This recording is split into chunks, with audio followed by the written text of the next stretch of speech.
বেগুন আর ডিম দিয়ে ভাজাটা খেতে এত মজা লেগেছে, তাই আমি আবার এখানে কয়েকটা বড় বেগুন নিয়েছি। বেগুনগুলোকে এভাবে কাঁটা চামচ দিয়ে কেচে নিয়েছি, তারপরে একটু পুড়িয়ে নিব এগুলাকে।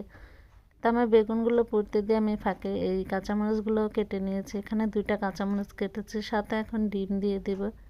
3টা বেগুন পুড়েছি আমি, 3টার জন্য 3টা ডিম দিব। দিয়ে দিব পরিমাণ মতো লবণ, দিয়ে দিব যে কাঁচামরিচগুলো কেটেছিলাম সবগুলো এখানে দিয়ে দিব। দিয়ে দেব গোলমরিচের গুঁড়া। এখানে আমি 1/2 চা চামচ গোলমরিচের গুঁড়া দিয়েছি। গোলমরিচের গুঁড়া দিয়ে আমি ডিমগুলোকে ফেটিয়ে নেব। তা এই ফাঁকে আমার এই যে বেগুনগুলো সিদ্ধ হয়ে গেছে, তো এগুলোর উপর থেকে আমি চামড়াটাকে এভাবে মানে উপরে খোসাটা সরিয়ে নেব। তো একটু ঠান্ডা করে নিতে হবে, গরম গরম নিলে বেগুনটা হয়ে যায়, মানে হাতটা পড়ে যায়। তা আমার বেগুনগুলো একটা কাঁটা চামচ দিয়ে আমি এভাবে একটু ছড়িয়ে ছড়িয়ে নেব। তারপরে দিয়ে দেবো এখানে পরিমাণ মতো লবণ, যেহেতু এই বেগুনগুলো খুবই বড়।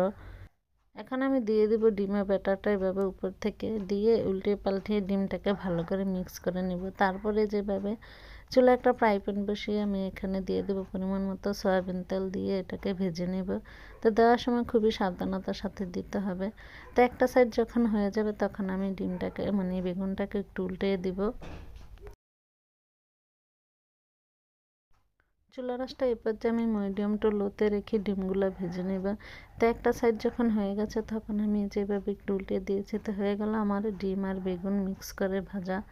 এই ভাজাটা দিয়ে ভাত খেতে খুবই মজা হয়। তো সবাই ভালো থাকেন, সুস্থ থাকেন, আল্লাহ হাফেজ।